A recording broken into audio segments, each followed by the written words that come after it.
Hello, everyone. I would like to welcome Dr. John Harrichand, who is the current president for the Association for Spiritual, Ethical, and Religious Values and Counseling, a division of the ACA. So, Dr. Harrichand, can you tell us a bit about your journey and how you came to become a member of this association and worked your way up to a leadership of running it now? Well, first of all, Dr. Gibson, thank you for having me as part of this process. I think it's an excellent idea.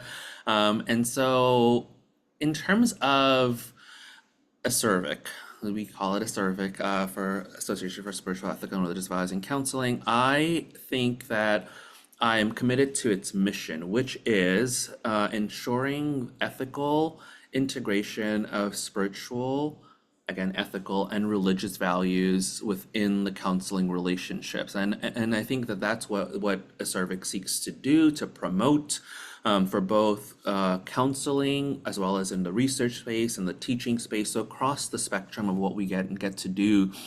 And I kind of resonate with that partly because I came from a family where my dad was a pastor, his dad before him was a pastor. So ministry work was, in a sense, integral to my own development.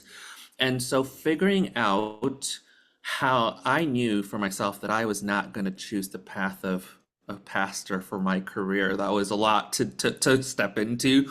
And so, but I wanted to find a way to still bring that element into my work, professional work within counseling. And I think ASERVIC provided a space for that to happen.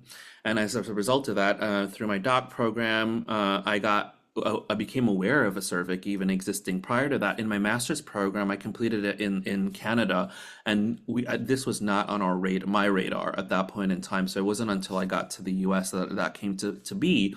And so becoming aware of it, and then recognizing that there was an emerging leader program. And I had applied for the emerging leader program, and I did not get selected as an emerging leader. So not because Oh, you don't you get showed selected them, for didn't you? something, not because you don't get selected for something that you just give up, I think is an important lesson.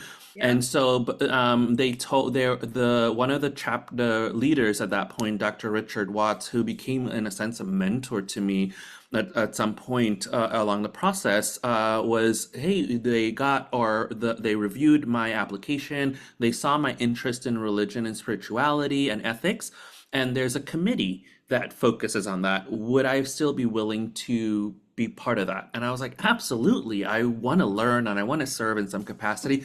And so I think that being invited into that space still was a catalyst in terms of getting me invested, getting me involved.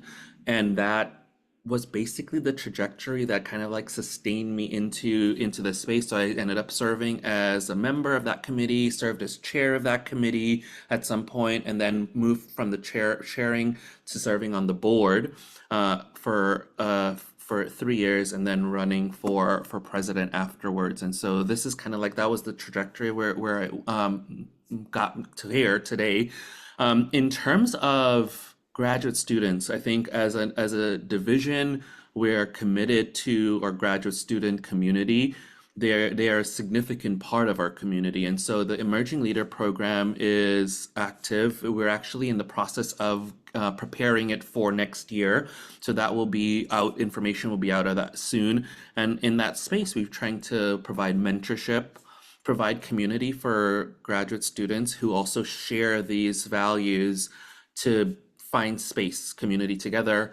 We usually have a graduate student rep that sits on our board, and so they bring issues or topics that are of interest to graduate students to the board so that their voice is heard and valued, and then so we can continue to meet the needs of our student population, or student membership. I think in terms of sustained membership within the organization, again, through professional development opportunities, we usually do an alternating conference where it's in person 1 year and then virtual the next year. So next year's conference is actually a virtual conference, and so details we're about to open up for proposals actually in the next probably 2 or so weeks before the end of this month. is the goal. And our conference is usually held in June. And so that's something that I'm excited about for this year. Usually, when it's virtual, we attract a lot more individuals just because there's not the added financial cost of travel. Mhm. And so we usually get a lot of faculty partnering with students to present at our conference in those spaces. And I think that's something that we want to cultivate and continue to promote. We also have a newsletter called the Interaction Newsletter. And that we also, in that newsletter, we usually would have pieces from students, graduate students who also value spirituality and religion and wanting to incorporate it into practice. So that's another avenue of if you're wanting to potentially publish as a graduate student. I think it's a great avenue to get your work out there.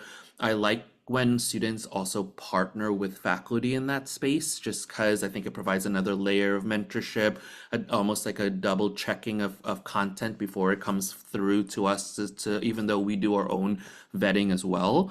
But I think the newsletter is an excellent opportunity. And then we have the journal itself. So the Journal of Counseling and Values, and that is just scholarship specific to spiritual ethical and religious values in counseling. And I think that in and of itself, we just onboarded a new editor, Dr. Daniel Gutierrez from Virginia Commonwealth, and he has been I excellent. love He's him. been excellent. He's also a past president of our division. Oh, is And so he? he's, Okay. yes, Oh, what a yes. So he great just choice. moved Yeah. into that space, you know. So that's another avenue in terms of to continue to grow our knowledge or understanding of these issues and to do so ethically and through evidence-based practice. And I think that's been a helpful addition to have that as part of our journal. So tell us a little bit more about your mission. Is Yeah. this only for spiritual students who are like deeply embedded in their religion, No, or who is no, this not at all. for? Not at all. I think spirituality covers the gamut, right? It's so broad and practice, whether that be someone that is not is maybe spiritual, non-religious, someone that is does not even have any sort like a labeled spiritual practice, but there's some elements of that are wanting to know what that looks like, so that if they do work with or when they do work with clients that do come in, they have some level of knowledge to do so ethically. And so I think it's not that you need to subscribe to something to be part of or division at all. No, we welcome Fantastic. anyone. All right. Anything else you'd like our students to know? No, but outside of the fact that if people are interested or wanted to learn more, happy to provide additional information. They can contact me at harrichandj at montclair.edu. That's where I currently work. But yes, happy to extend this in another avenue post this video. Thank you so much for your time. We really appreciate it. You're welcome. Thank you.